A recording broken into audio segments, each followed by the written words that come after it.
Bueno, hola a todas y todos. Estamos comenzando la segunda parte del año de didáctica especial y prácticas de la enseñanza de la antropología. Hoy vamos a hacer un pequeño repaso, introducir algunas cuestiones del núcleo 4, pero antes les voy a compartir la pantalla y vamos a ver algunas cuestiones organizativas, ¿sí?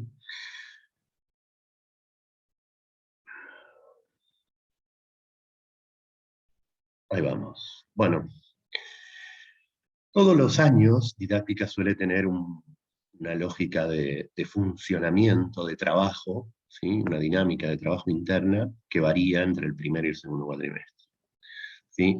Bueno, la pandemia, como a todos ustedes, a todos nos ha hecho modificar esta dinámica, pero de todas maneras se mantiene esto de una lógica diferente entre el primero y el segundo.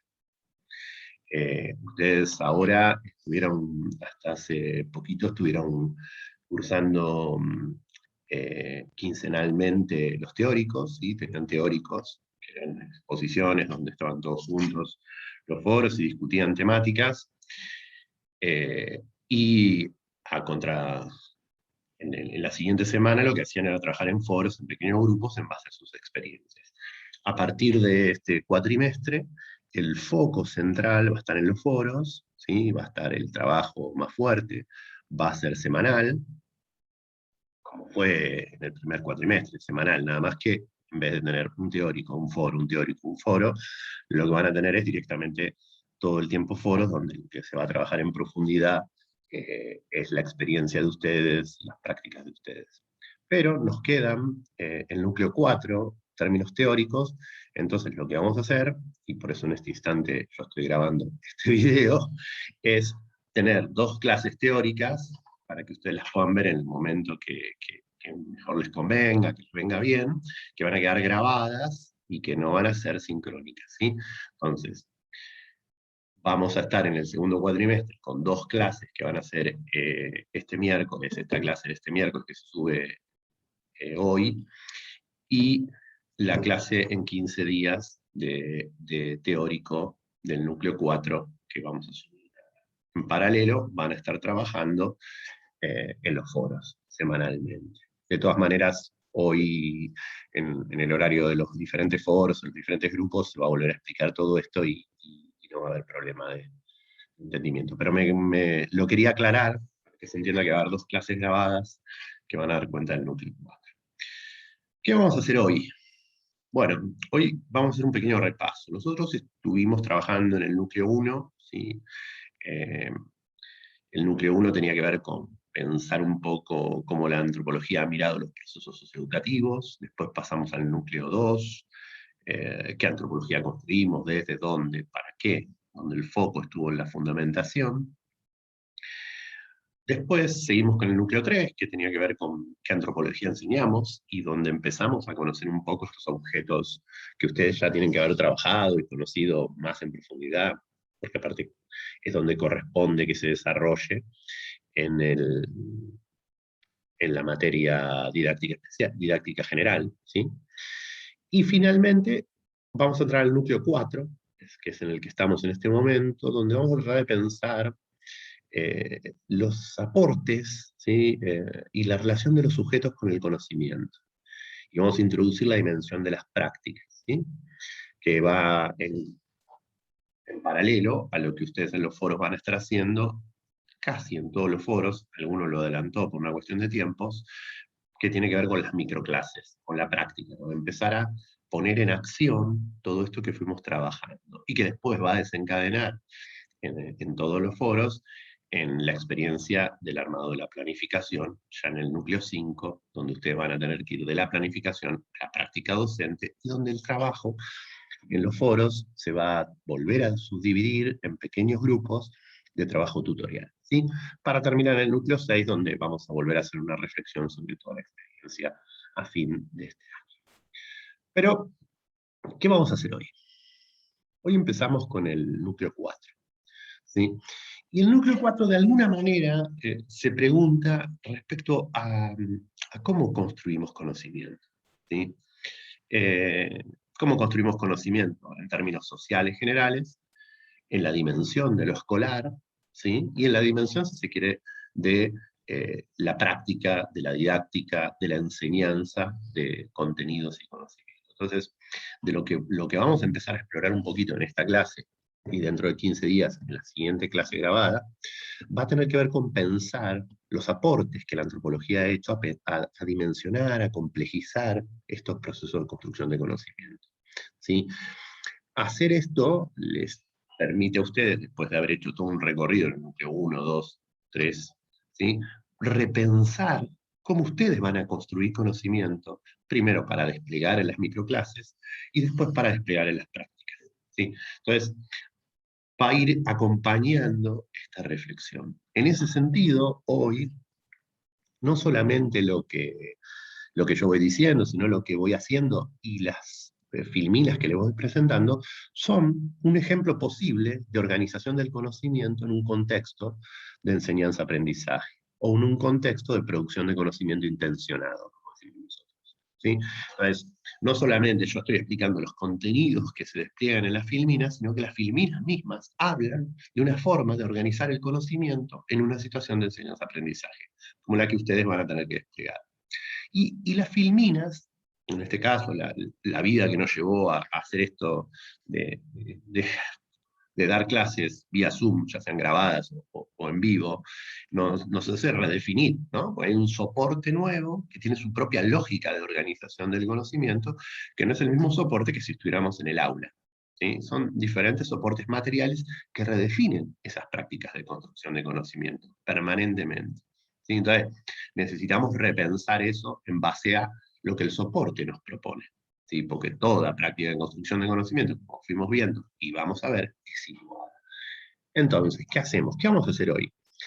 Entonces, ¿qué les hago yo en esta filmina? ¿Qué les presento? Bueno, en principio les presento un índice que tiene que ver con la linealidad de lo que vamos a hacer en esta clase y en la siguiente, donde ven el 1, ¿no? Donde tenemos una presentación, una integración del núcleo, un repaso de los núcleos anteriores, el 2, donde es el núcleo 2 específicamente, donde se presenta, el núcleo 4, perdón, y después un 2.1 y un 2.2 que tiene que ver con presentar los diferentes temáticas que vamos a abordar, ¿sí? Entonces, pero hay una organización de índice lineal, hay una linealidad temporal, ¿sí? Donde yo presento la totalidad de lo que vamos a desplegar dentro de lo que vendría a ser este núcleo, que podríamos llamarlo igual que unidad, digamos, núcleo, unidad son sinónimos, ¿sí? Entonces, ¿qué hacemos nosotros? Hacemos una presentación de la totalidad, y esa totalidad es importante para que ustedes se ubiquen en tiempo y espacio. Lo mismo va a pasar con los estudiantes con los que ustedes trabajen, ¿sí? Lo mismo debería haber pasado en las unidades que armaron, ¿sí? Es importante cuando estamos construyendo conocimiento con un otro que le demos coordenadas. En este caso, la coordenada se denomina índice. Y la coordenada se denomina índice, además, y es lineal, porque también tiene como soporte el PowerPoint, que tiene cierta linealidad, ¿sí? Tiene una filmina, después otra filmina, después otra filmina, después otra filmina, después otra filmina, ¿no? Uno podría haber utilizado otro soporte tecnológico donde no se presenta la forma de construcción de conocimiento con otro, en esta situación de enseñanza-aprendizaje, de manera lineal, ¿no? Sino más bien de manera arbolística, donde de una, más que arbolística, de manera rizomática, donde a partir de un centro se van desplegando diferentes cosas. Pero acá usamos el soporte como podría ser el Prezi, ¿no? Un ejemplo de presentación o de soporte material que se presenta de manera rizomática en el proceso de construcción de conocimiento y no tanto lineal arborística como el PDF es el Prezi. Pero acá estamos utilizando el, el PowerPoint. Entonces, fíjense, la metáfora tiene que ver con 1, 2, 2, 1, 2, 2, 3. O sea, hay una lógica de construcción de conocimiento que estructura, ¿sí? Pero al mismo tiempo, es una clase esto, y tiene la dinámica, no es una presentación para una defensa de tesis, no es una presentación para un congreso, sino que es una clase. En términos de clase, hay ciertas estructuras que también vienen dadas por soportes sociohistóricos, que ustedes tienen que haber explorado, tienen que haber trabajado muy en profundidad, porque es la asignatura donde se debe trabajar esto en didáctica general, que tiene que ver con una historia de construcción del conocimiento de lógicas escolares. Bueno, tiene esa estructura.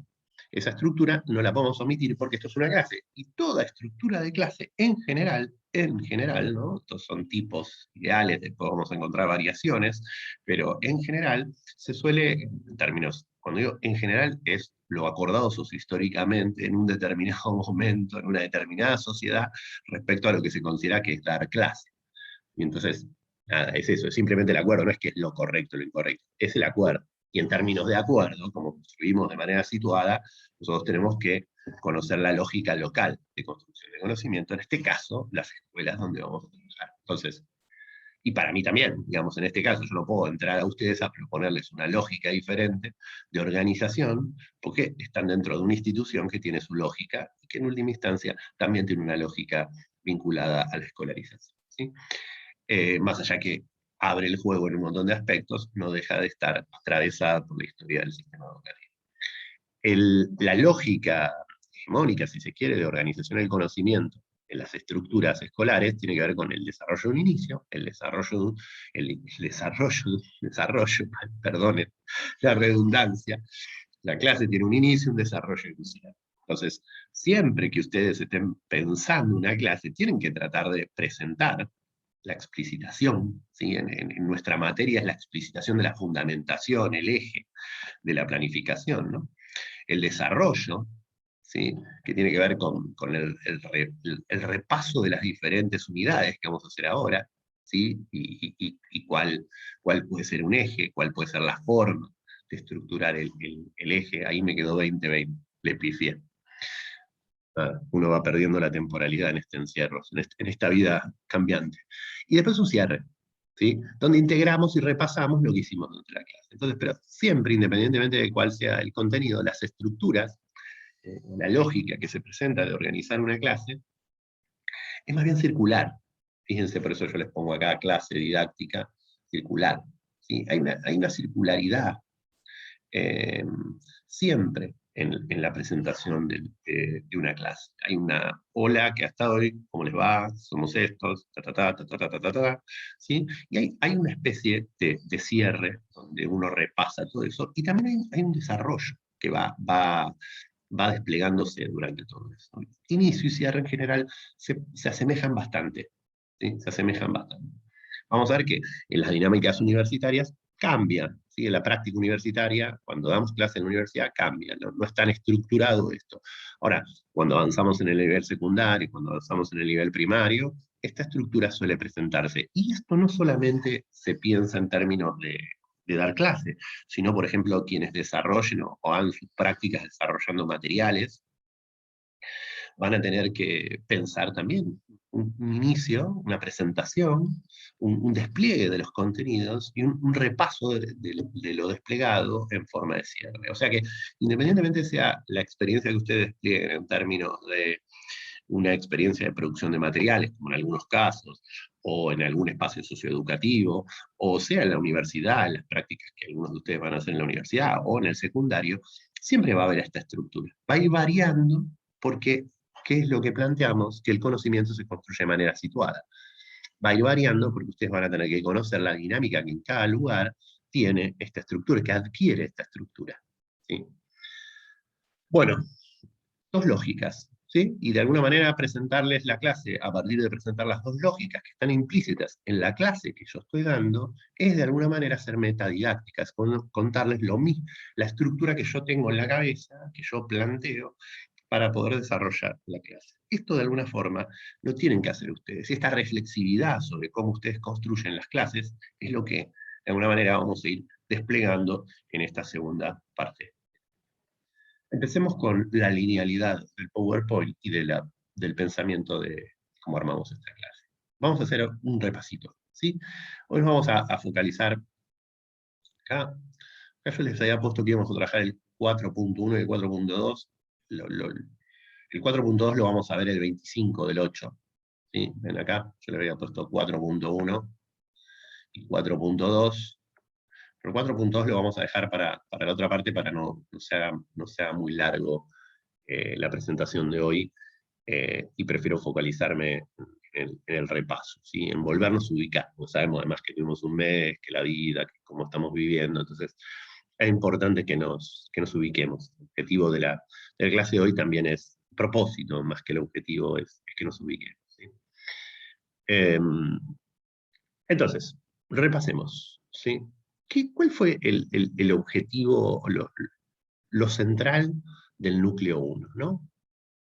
¿Sí? El núcleo 1 tiene como tres elementos centrales de trabajo, ¿sí? Uno, empezar a pensar los procesos educativos y escolares, ¿sí? Ese fue el centro de la escena, ¿sí? Empezar a pensar qué implica lo educativo, qué implica lo escolar, porque necesariamente a veces los utilizamos como sinónimos, pero no necesariamente son sinónimos, ¿no? Entonces, el centro de la escena estuvo en poder pensar que se despliegan procesos educativos en toda la sociedad y que una de las formas posibles que adquieren esos procesos educativos es el escolar. El escolar en sus expresiones eh, múltiples, ¿no? El escolar secundario, el escolar primario, el escolar universitario, ¿sí? Y para quienes están produciendo materiales o trabajando en contextos socioeducativos, pensar cómo lo escolar está jugando como lógica hegemónica de construcción de conocimiento en esa práctica concreta, ¿no? Pero bueno, de alguna forma ese fue el centro, ¿sí? Y además, hablar de procesos, ¿sí? ¿Y por qué nosotros hablamos de procesos? Porque es una categoría que nos permite dar cuenta de cómo problematizamos una determinada temática social, un determinado problema social. En este caso, el de la escolarización, la relación educación-escolarización, ¿no? Y más específicamente, cómo enseñar a enseñar antropología, ¿no? Y procesos porque nos permite dar cuenta de cambios y continuidades de un determinado problema social. Es para nosotros clave eso. Pero además, procesos porque la categoría de proceso social nos permite ligar las prácticas que los sujetos despliegan. Entonces, nosotros podemos hablar del proceso de escolarización, que en su interior tiene una dimensión enorme de prácticas, que son las que vamos a explorar, como si habláramos del proceso socioeducativo, que tiene un montón de prácticas sociohistóricas vinculadas al desarrollo de lo socioeducativo que tenemos que explorar. Después habrá que ver cuáles son las que se despliegan en los contextos particulares donde llevamos adelante la práctica y esas cuestiones, ¿no? Pero de alguna forma, hablar de proceso, que de alguna manera liga esas prácticas en términos sociales, en una determinada comunidad, en un determinado colectivo, e histórico, ¿sí? Es lo que nos ubica en términos de pensarlo como situado, ¿sí? Para nosotros, los procesos sociales expresan el trabajo colectivo de construcción de la realidad social, ¿sí? De alguna forma hay un trabajo colectivo de construcción de esa realidad. O sea, cuando decimos trabajo colectivo de construcción de la realidad social, de una determinada, de una determinada población en un momento histórico y social. Y ese espacio colectivo puede ser toda la Argentina en nuestro caso, puede ser la capital federal, la provincia de Buenos Aires, donde cada uno esté dentro de la provincia de Buenos Aires, uno podrá decir, no es lo mismo la construcción colectiva que adquiere de lo escolar en Bahía Blanca que lo que sucede en la capital federal, digamos, o en un pueblito del interior de la provincia de Buenos Aires. Y aún incluso, diremos, no será lo mismo pensando la dimensión de lo educativo en estos dos lugares, y no será lo mismo pensando la escolarización, y no será lo mismo enseñar a enseñar antropología o enseñar antropología en un pueblo o en una secundaria rural del interior de la provincia de Buenos Aires que enseñar antropología eh, en una secundaria ubicada en el conurbano bonaerense. Cada uno va a tener su proceso situado, ¿sí? Pero todos, de alguna forma, tienen huellas históricas del proceso de construcción colectiva de lo que se entiende que es la escolarización. De alguna forma, este es como el problema inicial que disparó el núcleo 1, ¿no? ¿Dónde ubicarnos? ¿Dónde pensar esta situación? Ahora, ¿cómo lo hacemos? Después, posteriormente, el núcleo 1 les presentamos nuestro enfoque, de cómo hacemos para pensar de esa manera esos procesos. Y un poco se vuelve redundante, pero tiene que ver con pensar el enfoque histórico etnográfico, ¿no? Y con pensar la historicidad de esas relaciones situadas, esas huellas históricas, cómo se ha construido en un determinado contexto, entramado, relacional, ¿sí? Que está vinculado con lo barrial, con lo doméstico, con diferentes dimensiones de la vida cotidiana, ¿sí? Los procesos de construcción de conocimiento. Cómo se construyó conocimiento escolar en una escuela situada en barracas, ¿sí? ¿Cuáles son las huellas históricas que hay? ¿Sí? Entonces está la dimensión de lo histórico, que es una división analítica, de la misma manera que educación y escolarización es una división analítica. A la dimensión histórica se le agrega la dimensión etnográfica. ¿Sí? Entonces, bueno, el foco está en los sujetos, ¿sí? En las relaciones, las formas particulares que adquiere lo local, esa dinámica histórica, qué particularidades adquiere.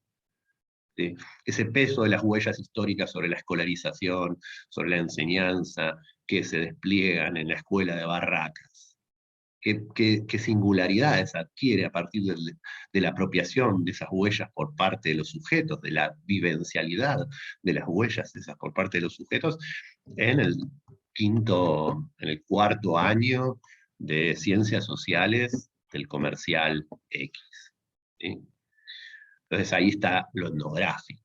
Y por eso nosotros permanentemente tratamos de que o apelen a una experiencia de ustedes, nos vinculemos con una experiencia, o articulemos con una experiencia, ¿sí? Y esto también incluye a quienes, producto de este contexto, han desarrollado, que tienen más de tantos años de experiencia docente y van a llevar adelante lo que es la memoria, digamos. También se puede trabajar sobre lo etnográfico, sobre el replanteo de la propia trayectoria, ¿sí? Bueno, y un tercer nivel, ¿sí? de este núcleo 1 tuvo que ver con las prácticas, los procesos de educación y escolarización. Y acá es donde volvemos a poner el centro de la escena nosotros, ¿no? Así como hablamos de procesos, y los procesos los pensamos en términos histórico-etnográficos, y específicamente los procesos de escolarización, ¿sí?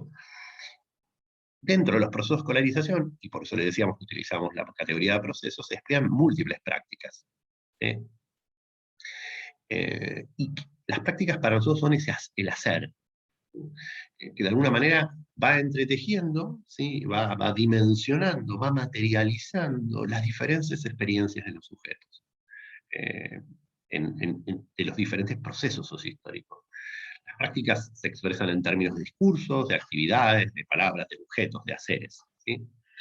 Eh, como dice Horner, la historia hace a las personas, pero las personas hacen a la historia también. Entonces el foco nuestro está en las prácticas. Por eso al dibujo del círculo, de estos círculos que se cruzan, de escolarización y educación, donde en el centro de la escena está lo que tratamos de pensar nosotros, ¿no? Está atravesado por estas múltiples líneas que juegan a la metáfora de las prácticas, que van atravesando, ¿sí? Diferentes prácticas. Prácticas vinculadas al cuidado, ¿sí? Al cuidado de la juventud, que atraviesan la vida educativa y la vida escolar, pero que en el campo que vamos a estar nosotros, o sea, el centro del círculo donde se cruzan, va a adquirir una forma particular.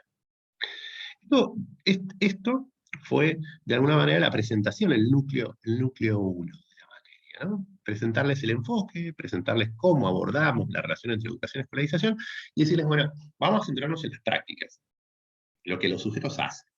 Que además es centrarnos ahí porque somos antropólogos, digamos, ¿no? Y no nos centramos simplemente en términos de que ustedes focalicen en las prácticas para pensar las prácticas que los sujetos despliegan. No, porque pensar las prácticas que los sujetos despliegan para construir conocimiento en situaciones escolares es lo que nos permite pensar nuestras propias prácticas para después llevar adelante una práctica de enseñanza, de transmisión, de construcción de conocimiento intencionado en un espacio situado donde van a desplegar ustedes su experiencia, ¿no? El núcleo 2. El núcleo 2 nos llevó a pensar otros elementos, ¿sí? Vamos como haciendo foco, vamos haciendo foco. Bueno, de todas estas prácticas, que podemos identificar en el ámbito escolar, que son parte de procesos más amplios, ¿sí? ¿En cuáles vamos a hacer foco nosotros? ¿Sí? Bueno, nosotros dentro de esas prácticas identificamos dos que están muy vinculadas a los procesos educativos y escolares, eh, que de alguna forma son denominadas por las ciencias de la educación, por la pedagogía, por otros campos disciplinares como enseñanza y aprendizaje. ¿Sí?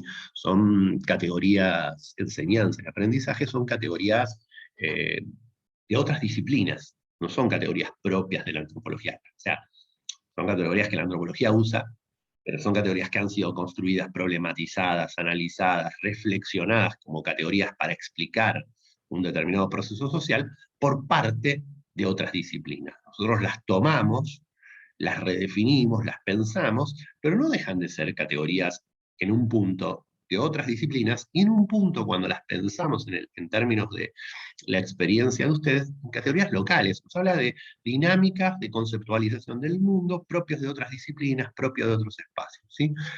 Entonces, por eso nosotros decidimos denominar a esto prácticas de construcción de conocimiento intencionado, porque creemos que incluye las prácticas, o incluye el proceso de enseñanza y el proceso de aprendizaje, pero no cae con el sesgo sociohistórico disciplinar que implica la enseñanza y el aprendizaje como categorías locales. Y aparte porque pensarlas de esta manera más amplia nos permite introducir una dimensión central, que es la dimensión del conocimiento, ¿sí?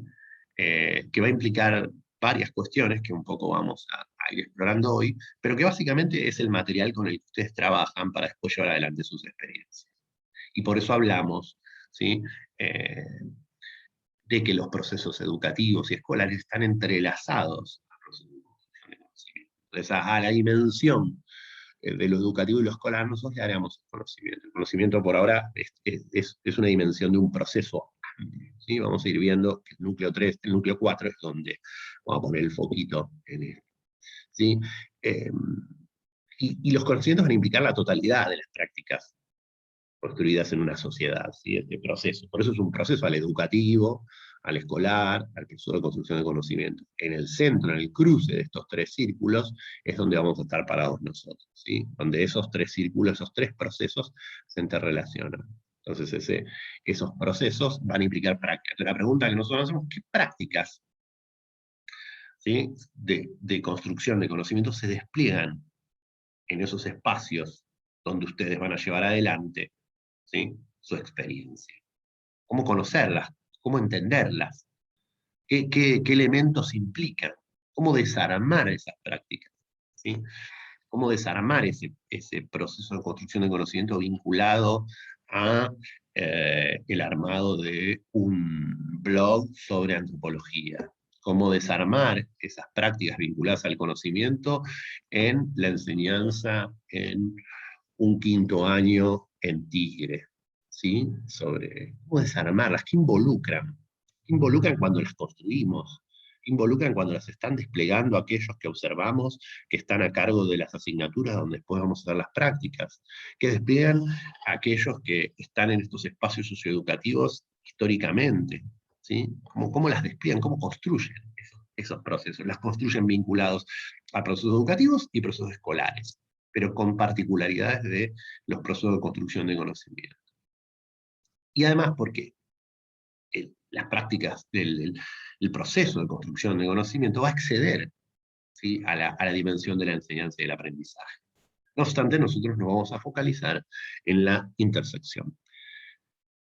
¿Qué otro elemento fue central en este núcleo 2 que tiene que ver con esto de poder identificar qué prácticas y cómo se componen estos procesos de construcción de conocimiento en estos ámbitos donde ustedes despliegan las experiencias? ¿Sí? Bueno, van viendo cómo vamos haciendo foco, ¿sí?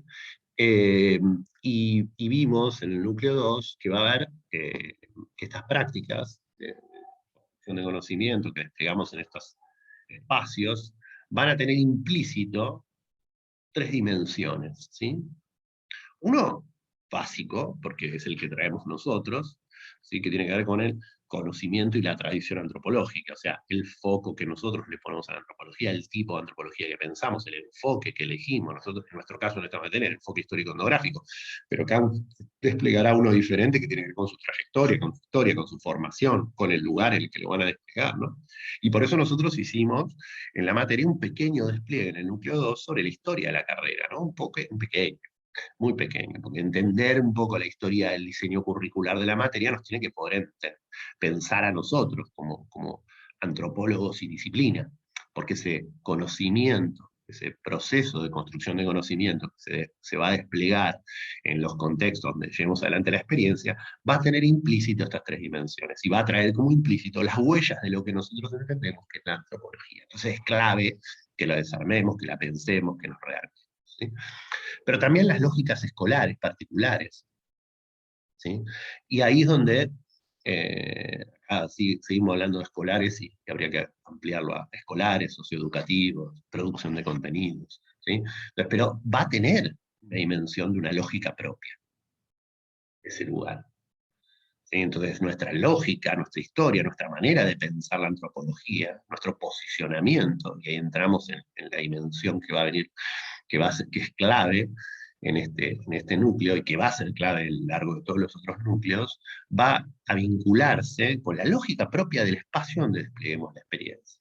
Y esto lo trabajaron, o se trabajó, o se intentó trabajar en profundidad en los prácticos, ¿sí? Lo que actualmente llama un foro, y en el trabajo de campo, quien haya podido hacer campo a distancia, o en las experiencias, en la redefinición de la experiencia, ¿no? Entonces tenemos la lógica escolar particular, la lógica de la experiencia, del espacio, nuestra propia tradición, y después las tradiciones didácticas, procesos y las tradiciones didácticas, que es, de alguna forma, centralmente, la manera en que la didáctica, actualmente, el momento hegemónico, la forma hegemónica que adquiere hoy la construcción de conocimiento en la didáctica, la que tenemos que pensar. Y en cada uno de estos espacios aparecerá una diferente. ¿Sí? Ha cambiado, eso es histórico, es cambiante la manera. Así como yo al inicio le dije, bueno, inicio, desarrollo, cierre, bueno, hubo otras formas. ¿Sí?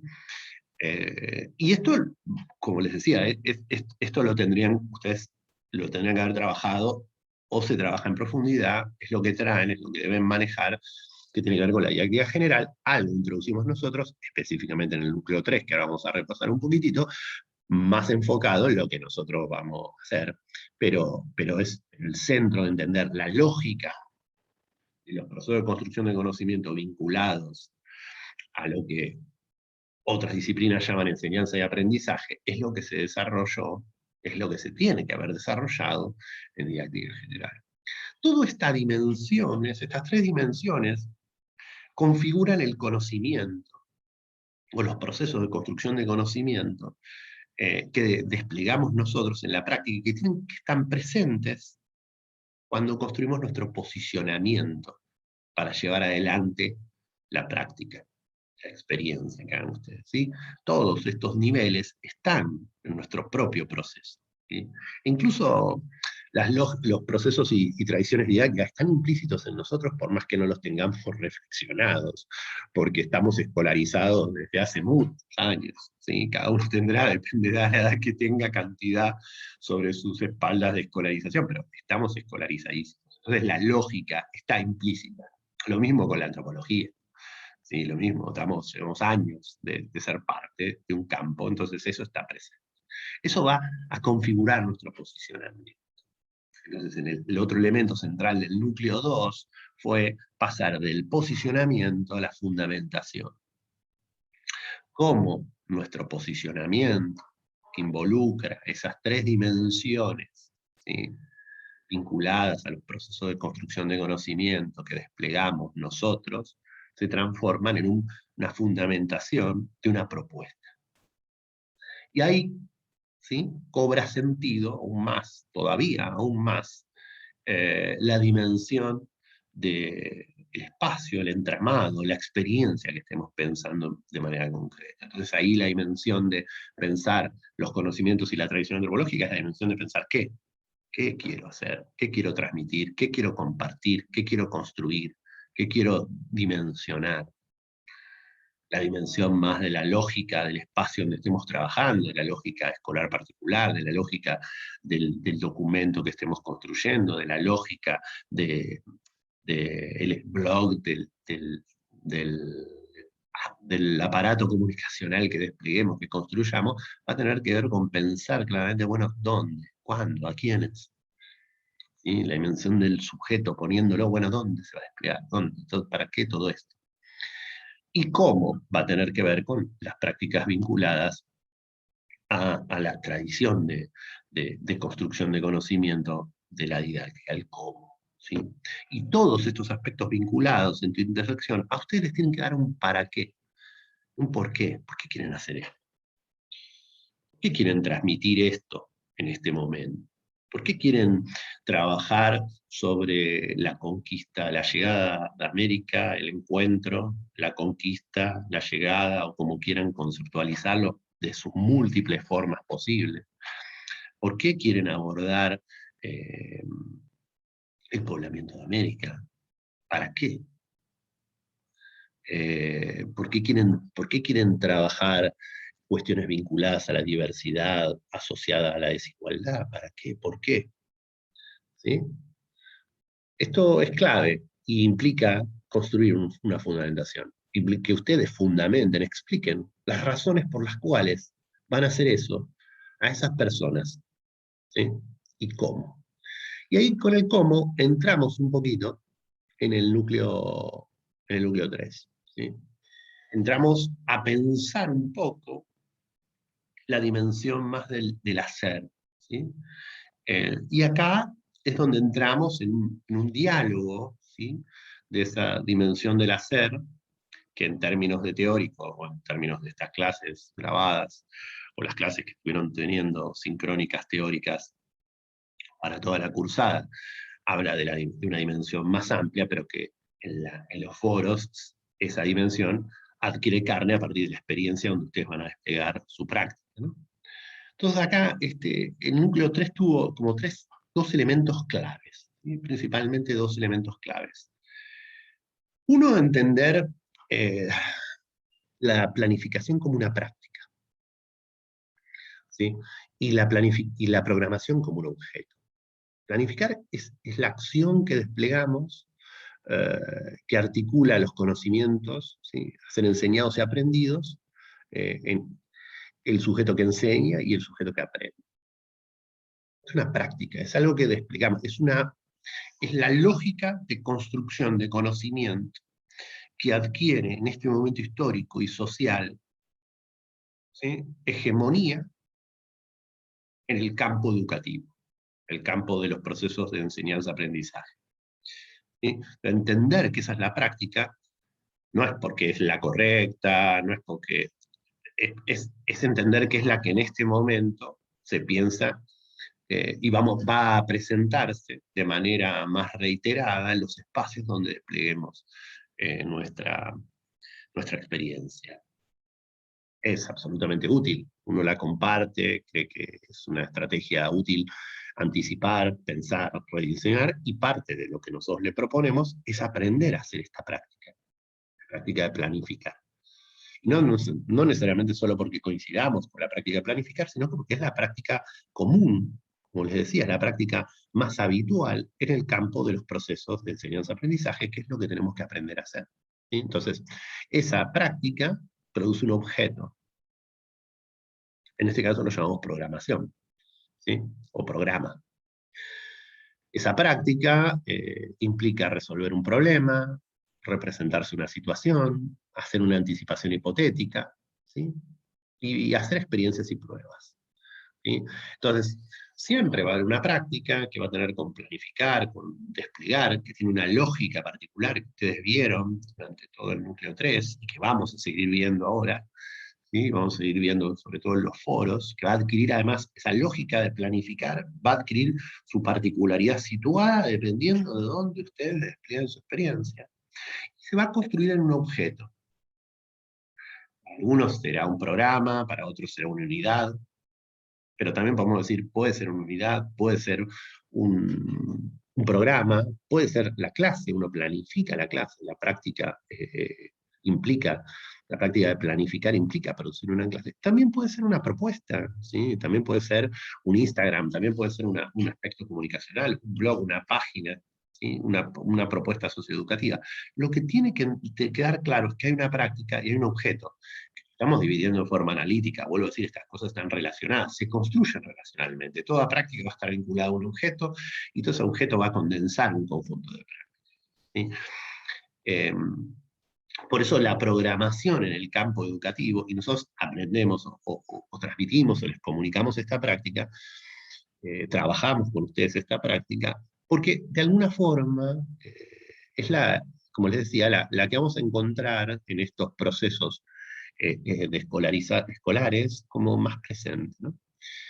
Y el objeto programación también tiene que ver con eso, es la manera que se denomina en el campo educativo, en el campo de la educación y el aprendizaje, a los objetos que condensan estas prácticas, ¿sí?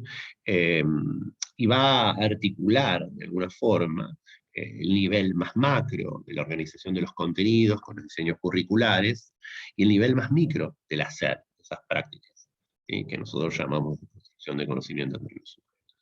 Entonces, hay que entender siempre esta dimensión de la circularidad, esta dimensión de que siempre hay un despliegue que va a implicar un objeto, y que tiene que ver con poder clarificar un poco algunas cuestiones que tienen que ver también con otros campos, ¿sí? Como les decía, sobre todo, ¿sí? Tiene que ver con este campo, con el proceso y las tradiciones didácticas, con el cómo, que va a tener un cómo, que va a estar vinculado a la antropología y a los contenidos que la antropología, el conocimiento de la antropología traiga, pero que va a estar muy situado, y en términos de estar situado, está situado en contextos que tienen una tradición histórica vinculada a la escolarización, sean estos escuelas o no sean escuelas, ¿sí? Eh, es como clave esto, y es la práctica que tiende a ser más hegemónica. Bueno, además, estos objetos que construimos y este programa van a tener elementos, son una estructura. Y son una estructura que después se llena, ¿no? Que no es única, que no tiene una forma única, que no adquiere, que no es que siempre va a ser de la misma manera, pero es el sustrato sobre el cual se parte, es el punto inicial de este proceso, ¿sí? Después va a adquirir formas, ¿no? Va a adquirir formas, y todas estas formas que nosotros les planteamos, o fueron viendo ustedes en el núcleo 3, ustedes mismos, con sus docentes, en los foros, van a ir viendo cómo las van a ir adaptando a la situacionalidad donde están trabajando, ¿sí? Porque como estructuras son vacías. Ahora hay que conocerlas para entender cuál es la lógica imperante. Esos lugares donde vayan a desplegar su experiencia ustedes, van a estar presentes estas lógicas, ¿sí? Implícita o explícitamente, ¿sí?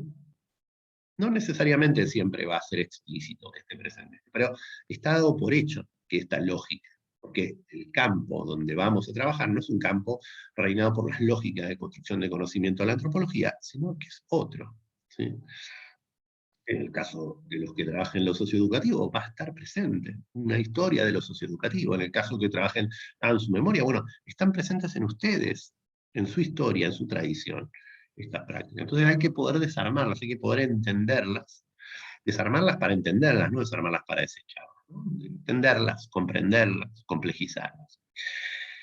Bueno, estos elementos un poco de la estructura, digamos, ¿no? que tienen, que estuvimos viendo, la fundamentación, que un poco es donde pusimos el eje principal en la primera parte del año, los propósitos, los objetivos, una secuencia de contenidos, una estrategia de producción de conocimiento, actividades, recursos, dinámicas grupales, unos modos y criterios de evaluación, una bibliografía docente, ¿sí? Para los estudiantes, que también van a estar combinados con los elementos de una clase, ¿no? Porque un programa va a estar compuesto por unidades o núcleos, son sinónimos, ¿no? Son totalidades. La totalidad es un programa que se divide en subpartes, que son totalidades más pequeñas, que son las unidades, ¿no? Estas 4 en este caso, y que las unidades a su vez se dividen en clases, que son otras pequeñas totalidades que tienen sentido en sí mismas, pero que tienen sentido al interior de una unidad,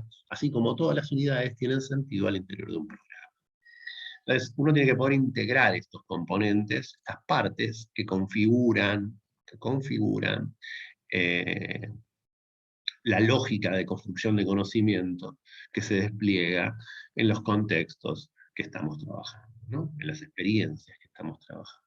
Entonces, y como verán, estos dos elementos, está la estructura, el programa, la unidad, esto de alguna forma es lo que le pedimos en el trabajo integral, ¿sí? Bueno, esto tuvo que ver con el núcleo 2, ¿sí? Con entender que la planificación, además, es el despliegue de una serie de prácticas hipotéticas que se resignifican situacionalmente en la relación que establecemos con los sujetos, ¿sí? Eh, y la planificación es una práctica, ¿sí? Donde construimos conocimiento en un entramado sociohistórico, ¿sí? Y donde dicho entramado sociohistórico está mediado por prácticas situadas que las redefinen, ¿sí? Es de alguna forma la articulación de nuestro enfoque y la situacionalidad. Es de alguna manera, en términos de esta materia, la articulación del núcleo 1 y el núcleo 2. ¿Sí? Y para ustedes será también, de alguna manera, repensar su enfoque en una determinada situacionalidad. Bueno, hasta acá el repaso que hicimos, ¿sí? Vamos a entrar hoy un poquito en el núcleo, en la clase de hoy, en el núcleo 4, ¿sí? El eje va a tener que ver con las prácticas de construcción de conocimientos, ¿sí? Sociales y en particular las escolares. Vamos a trabajar el punto 4.1, y donde tienen los textos de Lander, Leib, Novaro. Los textos son indicativos, ¿sí? Son textos que sirven para que ustedes piensen, lean a posteriori de ver la clase, ¿sí? O sea, que a partir de ver la clase, vean, analicen, de ver esta clase, analicen esos textos, ¿sí? La clase les da herramientas, indicadores para pensar los textos, ¿sí? No es que en la clase vemos los textos, sino que el centro de la escena está en pensar un eje de la clase, esta grabada que estoy haciendo en este instante, para poder repensar los textos. Van a ver que el de Lander nos va a poner en la discusión en torno a cómo construyen los saberes y la colonialidad o no del saber, hasta qué punto los saberes sociohistóricamente han sido pensados y están influidos por la dimensión de las relaciones de hegemonía y subalternidad. Leib nos va a traer la dimensión de la práctica y del aprendizaje, y como la práctica es un elemento central, y Novaro nos da un ejemplo, una situación en la cual pensar en cómo pensar, enseñar algunos componentes vinculados a la antropología, a la historia de los temas de antropología. Estos textos, léanlos en clave de lo que ahora voy a desplegar, que tiene que ver con focalizarnos en los procesos de construcción. El núcleo 4 es los aportes de la antropología al estudio de los procesos de construcción de conocimiento, saberes, contenidos, planificación, currículum. Y el 4.1, los sujetos y su relación con el conocimiento. Saberes y contenido, la construcción del contenido en y desde el enfoque socioantropológico. Miren, acá quedó enfoque socioantropológico. Nosotros en el campo de antropología de educación tenemos como una, una tensión que viene de discusiones dentro de lo que es el programa, antropología de educación, de lo que es la red de antropología de educación del país, que es del país y de Latinoamérica, digamos, porque hay colegas y compañeros que tienen que ver con otros países. De entender si el enfoque es socioantropológico o el enfoque es histórico-etnográfico, ¿no? Son sinónimos, tienen sus particularidades, pero son sinónimos, ¿sí? Entonces ahí donde dice Eni desde el enfoque socioantropológico, debería decir histórico-etnográfico, ¿sí? Pero son sinónimos. Quienes estén más vinculados a cierta escuela relacionada con la antropología y la educación, vinculada más a Elena Chili, hablarán de socioantropológico. Quienes estén más vinculados a Elsie Rockwell hablarán de histórico-etnográfico. Pero en última instancia, ambos dan cuenta de esta complejidad y de estos procesos que vimos. Bueno, aclarada esa diferencia, veamos. Hoy vamos a tratar de pensar qué decimos cuando hablamos del proceso de construcción de conocimiento, ¿sí? Y vamos a tratar de diferenciar, y esto es importante, y empieza así esto, los procesos de construcción de conocimiento del conocimiento en sí mismo, ¿sí? Los procesos de construcción de conocimiento, porque el conocimiento como proceso nos permite hacer un análisis de las diferentes prácticas de conceptualización presentes en una sociedad. ¿Sí? Esos procesos, recuerden, los procesos articulan, como dijimos al principio, el núcleo 1, y ahí repasamos los procesos, una categoría que utilizamos nosotros para dar cuenta de la articulación de las diferentes prácticas en relación a una temática. ¿Sí? Entonces, por eso, el conocimiento como proceso, porque damos cuenta de que van a existir diferentes prácticas de conceptualización en una sociedad. Esto en general. ¿Sí? Y que esas diferentes prácticas de conceptualización de la vida social, de la vida cotidiana que se despliegan en la sociedad, aparecen en dos escalas. ¿Sí? En una escala primero social, ¿sí? En una dimensión colectivo-social, y después en una dimensión, en una escala individual. ¿Sí? Se construye conocimiento, ¿sí? Primero entre personas, y después al interior del propio, bueno, acá está la cita de Vygotsky, por eso dice niño, pero al interior de los sujetos. ¿Sí?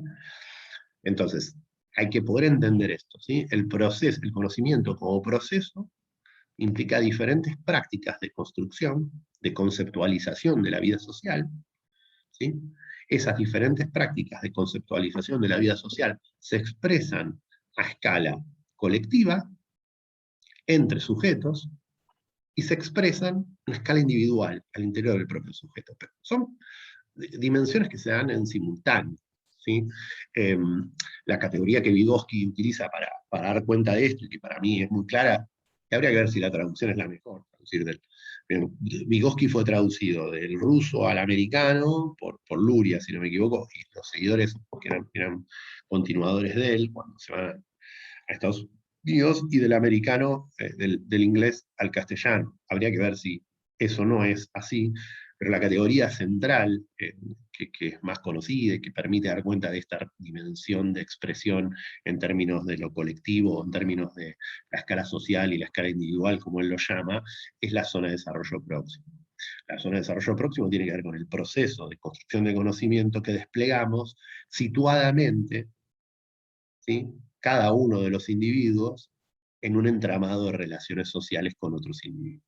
¿Sí? Entonces, siempre están unidos. ¿Sí? Ver la escala individual y la escala social es analítico, se expresa siempre de la misma forma. Eso por un lado. Y lo otro, es importante entender que cuando hablamos de conocimiento como proceso, hablamos de la interacción de diferentes prácticas.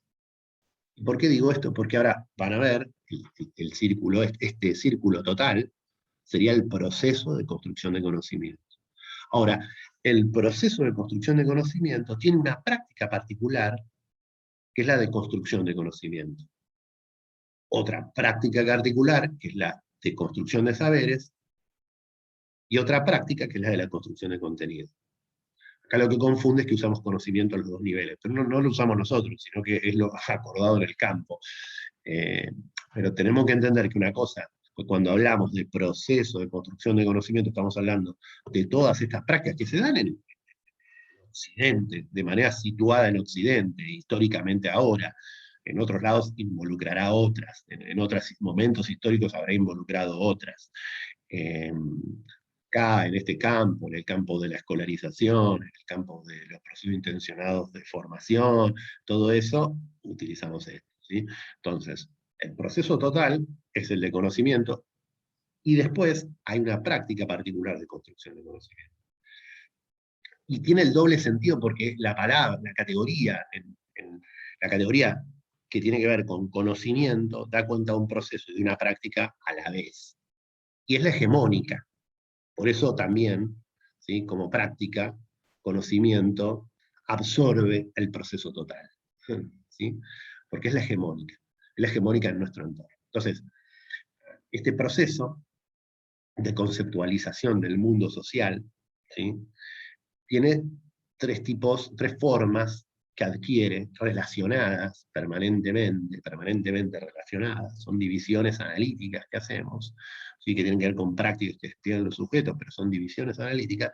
Tiene tres posibles. Una, las prácticas de conocimiento, que involucran básicamente las prácticas disciplinares, a partir de las cuales se conceptualiza una experiencia o un objeto. ¿Sí? Y supone el acuerdo ¿sí? Con una comunidad, entre un colectivo, entre una comunidad de prácticas, en un contexto social histórico, que legitiman un determinado proceso de construcción de conocimiento. Por eso adquiere el nombre en los dos lugares, ¿sí? Por sobre otras. ¿Sí? Por eso están atravesadas permanentemente por relaciones de hegemonía subalterna, ¿sí? Da cuenta de las herencias disciplinares y las políticas académicas, básicamente. ¿Sí? Lo que entendamos, lo que comprendamos en determinado momento por lo que se considera que es eh, la diversidad, la desigualdad, el pasaje de la escolarización primaria a la secundaria, va a estar vinculado, ¿sí? Cómo se conceptualiza de determinadas disciplinas que disputan en un campo de hegemonía y subalternidad, ¿sí? Ese proceso de conceptualización. Y es el hegemónico, porque las ciencias sociales y las humanidades son, para esto que estamos charlando, son hegemónicas en términos sociales, en términos de toda la sociedad de construir conocimiento. Creo que si hay algo que nos quedó claro en este tipo en la vida esta que tuvimos de pandemia, es la hegemonía que adquieren la ciencia en general para conceptualizar el mundo, ¿sí? Es como central. Después tenemos los saberes, las prácticas de construcción de saberes. Los saberes van a expresar todas las experiencias posibles. De ahí dice de ser vivenciada una relación, pero todas las experiencias posibles en un momento histórico y social de conceptualizar. Todas, no solo las disciplinares, como el que plantea el conocimiento, sino todas, todos los elementos, ¿sí? Que no son solamente los legitimados, sino que va a involucrar un conjunto de elementos más. Uno puede encontrar explicaciones para dar cuenta de un determinado problema social que no están legitimados en términos disciplinares, que no son ni siquiera considerados disciplinas. Y esto es clave en la antropología, esto es central, porque nosotros como antropólogos trabajamos con los saberes de los sujetos, trabajamos con los saberes construidos sociohistóricamente en relación a una determinada problemática, ¿sí? Eh, no hay saberes mejores o peores que el otro, van adquiriendo valor en diferentes momentos, ¿sí? Y básicamente tienen que ver con muchas veces formas de conceptualizar el mundo social que no están legitimadas, que no han sido legitimadas, y que no responden a las lógicas de construcción de conocimiento hegemónica en una determinada sociedad, ¿sí? En los procesos de enseñanza-aprendizaje, esto se suele ver mucho, ustedes lo van a encontrar, porque van a encontrar muchas veces que llevan adelante o observan o registran prácticas de enseñanza-aprendizaje que los sujetos no necesariamente están explicitando. Y que por ahí no necesariamente pueden explicar, ¿sí? Que tienen que ver más con su historia, con su tradición, con sus formas, con herencias, ¿sí?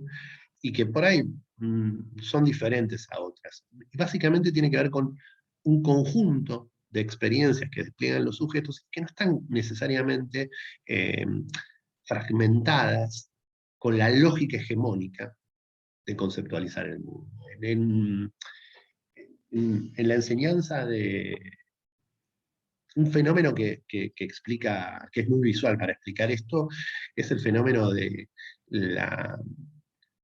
cómo la lógica de construcción, cómo las prácticas de construcción de conocimiento, ¿sí? Que tienen que ver con lo disciplinar, empezaron en los últimos 10, diría 20 años, a hegemonizar las prácticas de construcción de saberes en relación a la cocina. Cuando uno aprendía o se escuchaba o se vinculaba con alguien que cocinaba, eh, había algo más vinculado a la experiencia del sujeto, ¿sí? Al tacto, no sé, producir hacer una, ¿cómo medís la cantidad de levadura? Bueno, me fijo más o menos cómo está la harina, voy viendo. No había un fragmento de agarrar una balanza, pesarla, tomar una medida, ¿sí? Cuando uno les preguntaba, no sé, yo siempre cuando hablaba o miraba cocinar a mi abuela, no, no, no, no necesitaba de instrumentos legitimados en términos de conocimiento para poder saber cuánta harina, cuánta levadura, cuánta agua, y si le ponía o no le ponía huevo para desarrollar una masa.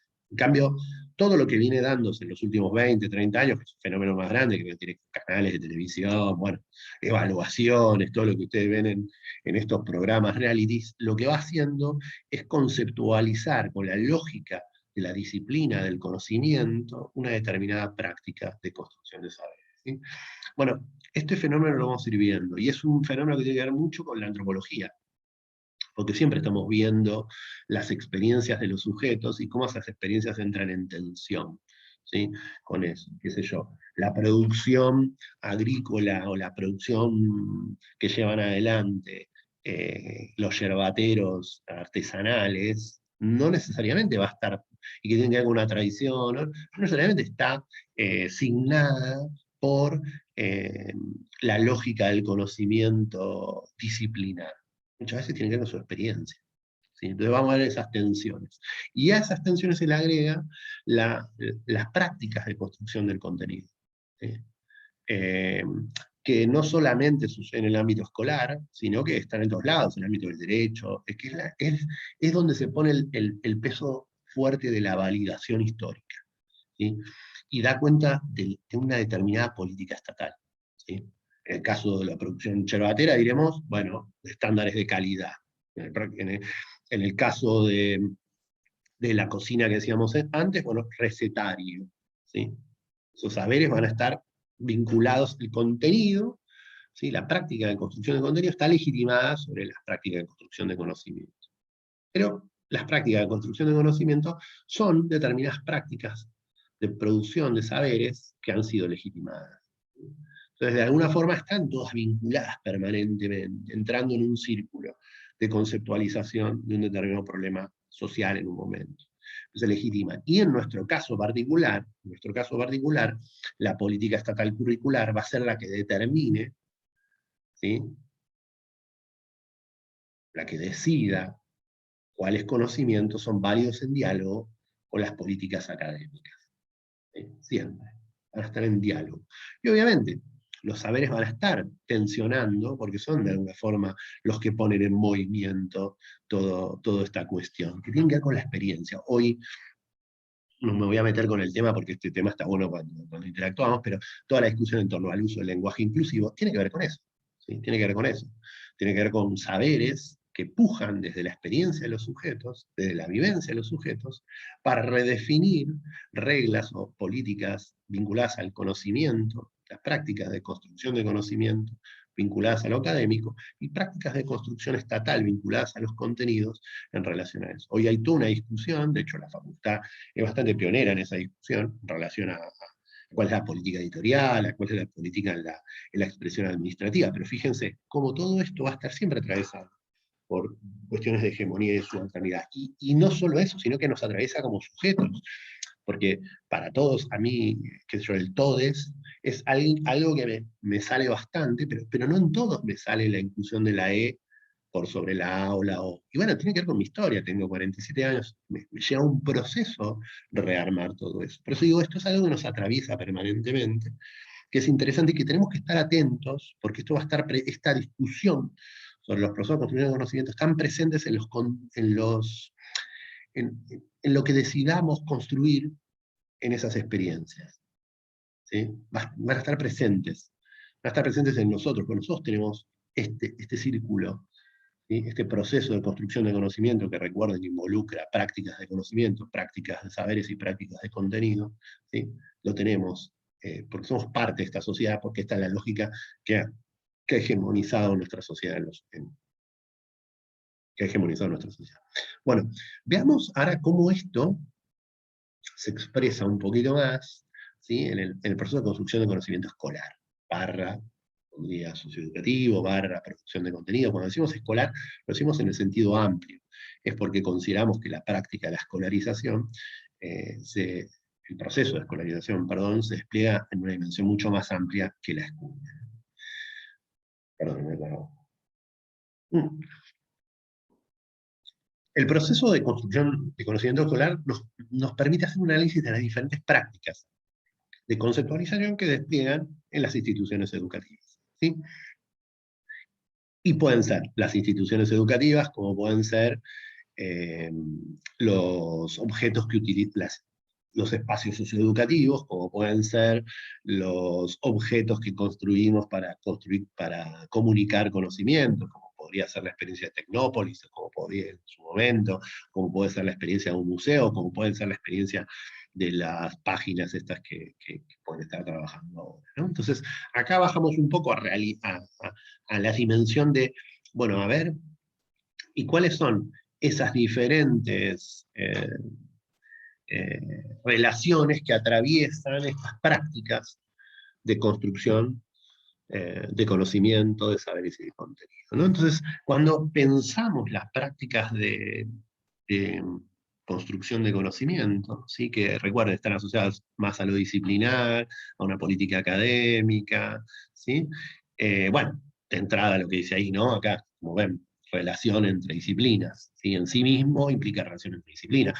Esta materia misma es un ejemplo mismo. Acá estamos relacionando dos disciplinas que, bueno, tienen lógicas de construcción de conocimiento y procesos de construcción de conocimiento muy diferentes, ¿sí? Como la antropología y la didáctica, ¿no? Son lógicas muy diferentes y que tienen que relacionarse para encontrar un equilibrio. Pero no solamente las prácticas de construcción de conocimiento se vinculan disciplinas, sino que necesariamente se vinculan con los saberes, como decía antes. Entonces, ¿ahí qué relacionamos? Las trayectorias formativas de los sujetos, ¿sí? Eh, con las personas que van a estar a cargo de las asignaturas donde estemos trabajando, ¿sí? Entonces, nuestra trayectoria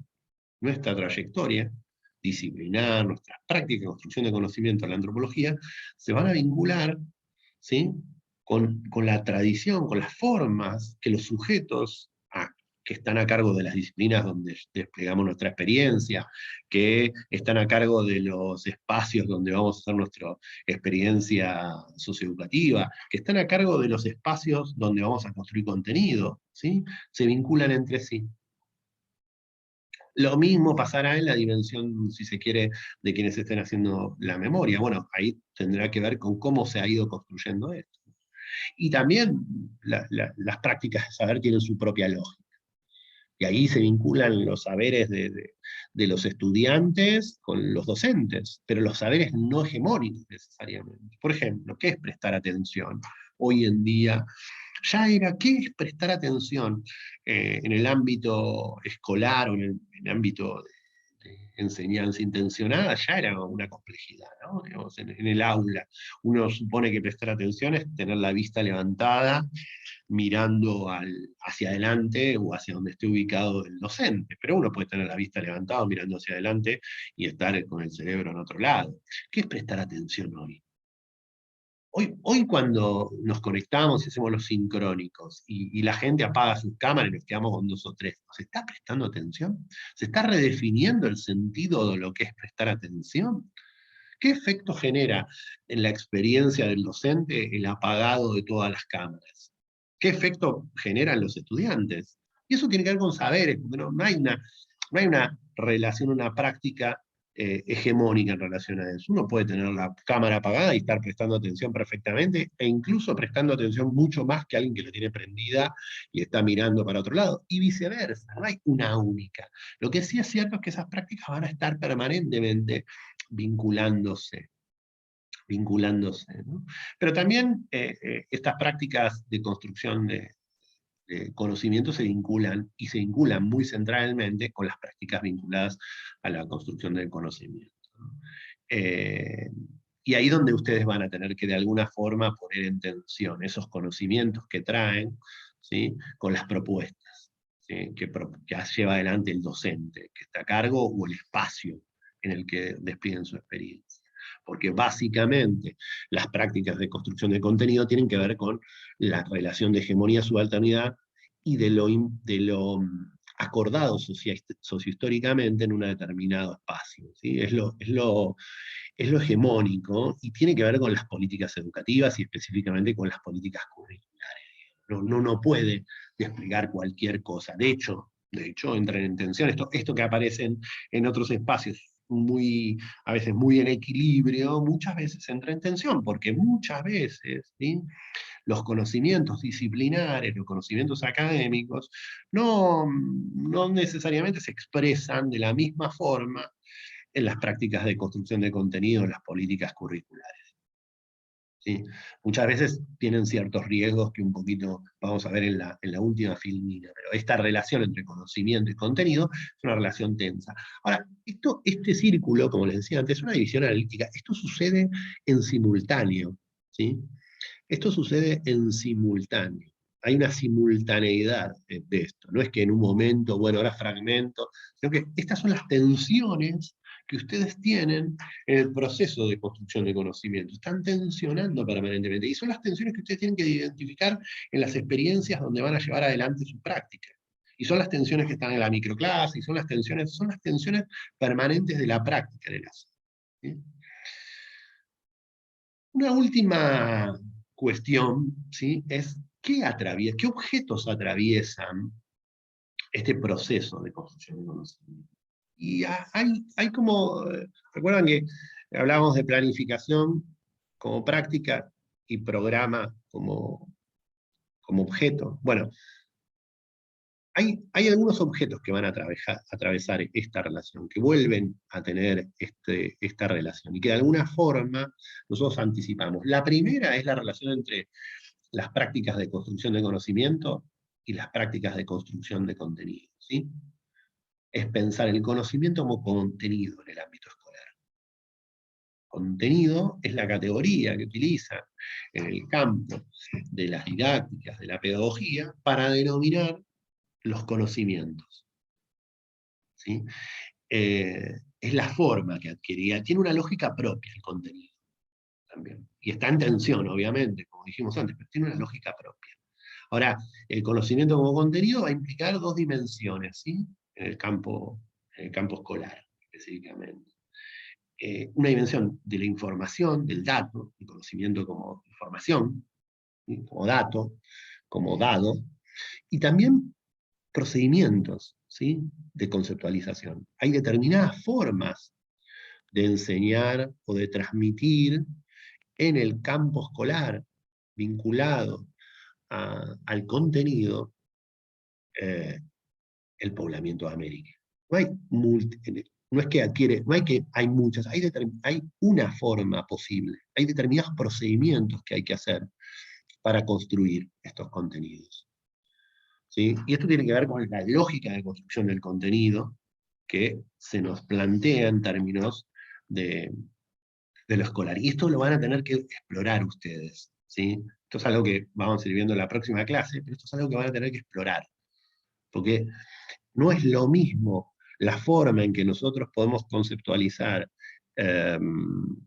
la enseñanza no sé, de Roma y de la conformación o del desarrollo de la conformación de Roma como ciudad, como posterior desarrollo y ampliación al resto de Europa, en términos de disciplina, en términos de la antropología o en términos de la historia, que la forma que adquiere como contenido.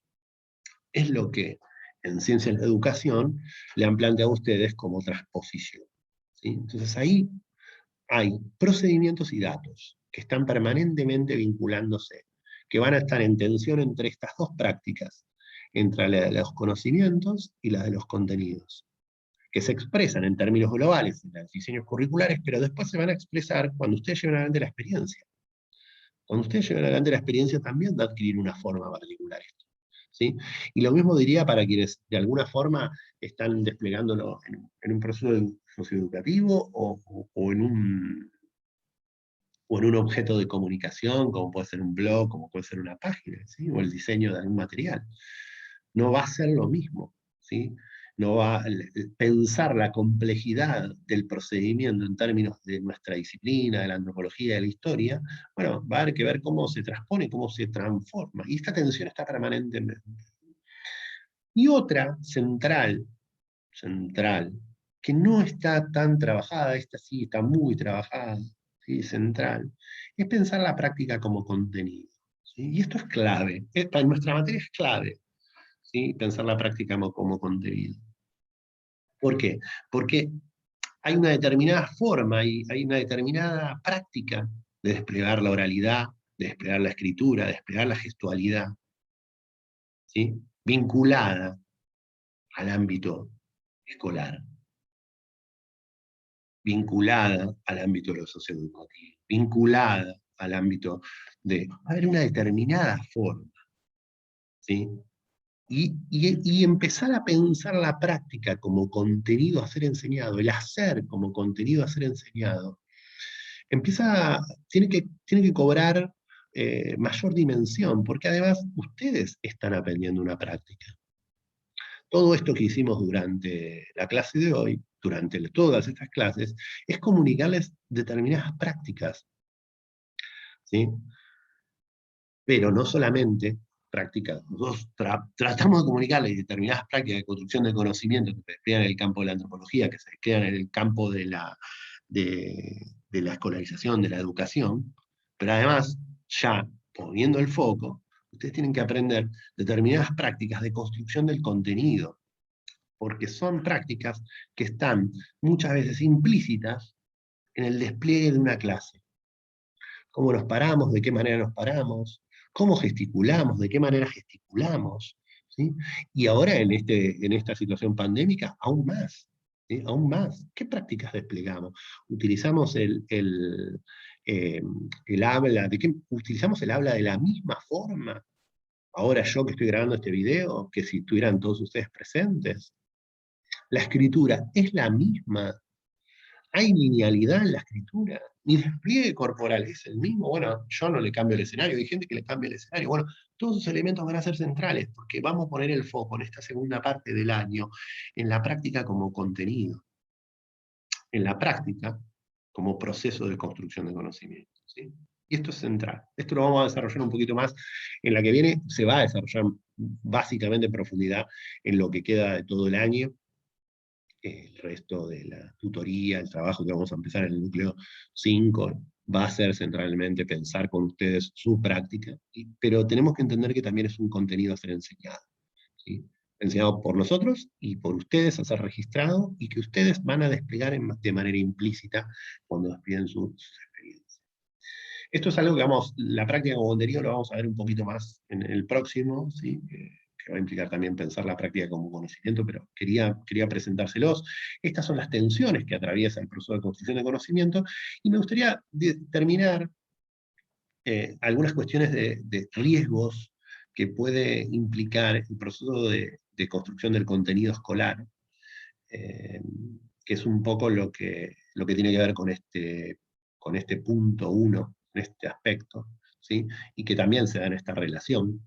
El que tiene que ver con la práctica se va a dar con otros elementos también, se va a dar con otros elementos, va a estar todo, van a estar los saberes, los conocimientos, los contenidos. Pero veamos un poquito primero para ver. Digo, hay algo que es central, que tiene que ver con con entender, con comprender que hay un sistema educativo, ¿sí? Que ya sea para los que van a hacer sus experiencias en el sistema educativo o en otro lugar, el sistema educativo está presente en nosotros, y es clave que este sistema educativo de alguna forma nos determina o plantea cuáles son los conocimientos necesarios y legitimados por una sociedad. Y está bien que sea así, está bien, qué sé yo. Eso digo yo, ustedes verán que piensan o que no piensan, pero y es una arena de disputa, ¿no? Los diseños curriculares han estado en disputa en la década del 90, una de las disputas centrales sobre hoy parecería, no, bueno, vaya a saber, habría que pensarlo mejor, pero hoy ya está totalmente legitimado, pero la enseñanza de cuestiones vinculadas a la sexualidad, al uso del cuerpo, todo eso, acá en el 90 fue toda una disputa con la iglesia, fue toda una disputa con organizaciones sociales que no estaban de acuerdo, digamos, la inclusión y más cercanamente la inclusión de, de la discusión sobre la educación sexual integral, digamos, todo eso ha sido un ámbito de disputa, pero no solamente en ese que es tan grande o tan enorme, sino todo lo que tiene que ver, por ejemplo, con la interculturalidad, ha sido un enorme espacio de disputa. No obstante, en algún momento, todas esas disputas, esas tensiones se expresan en un diseño curricular. Ese diseño curricular está hegemonizado por la lógica de construcción del contenido, ¿sí? Determinados conocimientos de hombre, de comunidad, de historia, son construidos por el Sistema Nacional y son construidos de manera universal, ¿sí? Como expresión totalizante de una sociedad. Después en las escuelas se ponen en movimiento, pero de alguna forma son son expresados en formas de totalidad. Y esto es lo que de alguna forma expresa o agrupa en lo que se conceptualiza como contenido, o contenidos curriculares o diseños curriculares. Y esto tienen dos riesgos, ¿sí? Que ahora, que en la próxima clase vamos a ver más en profundidad, un poquito más, pero que me gustaría dejárselos planteados, ¿sí? Uno, el de la alienación. Son dos riesgos porque tienen que ver con nuestros propios riesgos, ¿sí? En nuestra práctica. Uno, el de la alienación, ¿sí? Que el contenido se extrae del proceso social de construcción de conocimiento, ¿sí? El contenido, lo que yo quiero enseñar, se extrae del proceso en que fue producido eso que quiero enseñar. La conceptualización se extrae del proceso total y se enseña de manera independiente, ¿sí? Y se lo jerarquiza. Bueno, este es un riesgo, y es un riesgo que podemos cometer nosotros, digo, extraer un elemento de cómo fue construido en el campo del conocimiento disciplinar, trasladarlo al campo del contenido escolar, ¿sí? Extrayéndole el proceso, y por ende extrayéndole el sentido, o redefiniendo el sentido. Este es un riesgo, es una alerta que tenemos que tener en el proceso de construcción, ¿sí? ¿Y qué efecto genera? Bueno, se lo puede fetichizar, ¿sí? Se lo fetichiza, ¿sí? Se aborda de manera independiente, entonces se invisibiliza la ideología que considera o que condensa un determinado objeto social, el posicionamiento que condensa un determinado objeto social, ¿no? Por ejemplo, la idea de democracia. En los últimos tiempos, la idea de democracia y república que se trabaja en las instituciones escolares, bueno, es extraída de determinado proceso. Y la categoría de democracia tiene un sentido sociohistórico vinculado a un determinado momento del desarrollo de Occidente, ¿sí? Y la de república a otro. Y se mezclan y se extraen y se relacionan entre sí, redefiniéndose en la actualidad y redefiniéndoselo en términos de ideologías actuales, de posicionamientos ideológicos actuales. Entonces, estos dos riesgos, ¿sí? El de la alienación y la fetichización, están presentes en el proceso de construcción de contenidos. Un poco la clase de hoy tuvo que ver con recorrer este camino. Bueno, esperemos que les haya sido útil, espero que les haya sido útil. Esta clase va a estar subida, la van a ver cuando ustedes puedan, en el momento que ustedes puedan, y va a ir acompañando el trabajo con los jóvenes, ¿sí? La próxima clase vamos a abordar el 4.2, ¿sí? Las prácticas de construcción de conocimiento, el uso de la oralidad, la escritura, el cuerpo, y vamos a ver un poquito más de nuevo los diseños curriculares, estos dos niveles que vimos al final, ¿sí? Para ya cerrar lo que es el núcleo. Bueno, nos vemos en 15 días y espero que estén bien.